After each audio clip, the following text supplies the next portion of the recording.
Attorneys, legal unemployment is shockingly low at 1.4%. 99% of firm leaders tell us that hiring is hard. But here's the thing, the firms that are winning talent right now aren't the ones with the biggest paychecks or the largest offers. They're the ones offering remote work and flexibility as a staffing strategy, not an afterthought in benefits. And if you're not doing this, you're competing with one hand tied behind your back. Quick context, my name is Hugo E. I'm the founder of Legal Staff Now. We've placed and managed dedicated virtual staff at many law firms across the country, and we watch the ones thriving do one thing differently. They treat flexibility as a competitive advantage. Let's talk about why that matters right now. So Robert Half's legal salary and hiring guide nails it.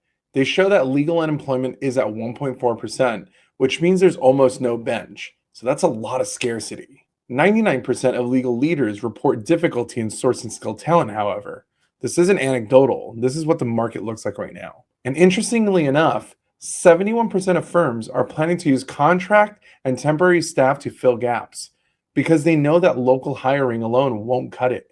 So the gap between demand and supply is very real, and it's not closing. So what do the winning firms do in order to get so much new talent? Clio's 2025 Legal Trends Report found that firms offering remote and flexible work experience faster hiring cycles and better retention. Flexibility is the primary hiring differentiator.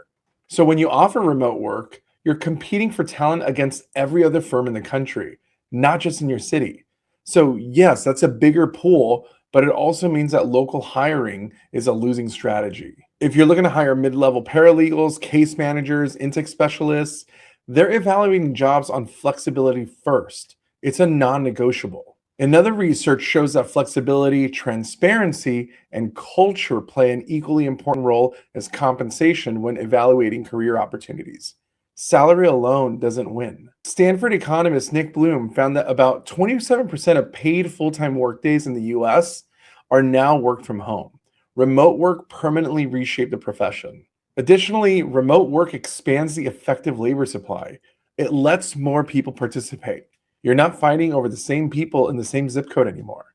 You have access to talent that otherwise wouldn't have moved to your office. So firms still holding the line on office only, they're seeing slower hiring cycles. They're seeing higher turnover, and they're losing people to other law firms that offer flexibility as a benefit. So the question is no longer, should we allow remote work? It's shifted. It should now be, why aren't we using flexibility as a competitive staffing advantage? And it's not just in hiring. Firms offering flexibility see better retention. People stay longer when they have autonomy over where they work. And this is exactly where virtual staffing plays. You're building a team with dedicated, vetted staff who have the flexibility to work from virtually anywhere. And your firm gets consistent, quality support without the local market constraints. The firms we work with every day learn this the hard way. They're trying to fill every role locally in a market that shows 1.4% unemployment. That's expensive, and it's slow, and it's also painful. But when you embrace remote work and flexible work as a deliberate staffing strategy, you're suddenly competing from a position of strength, not desperation. The mechanics are simple. A tight labor market plus flexibility equals competitive advantage. The firms moving the fastest are the ones who stopped asking, can we do remote? And they started asking, how do we scale it? So if you're ready to stop fighting the local labor shortage and start building a national team, let's talk.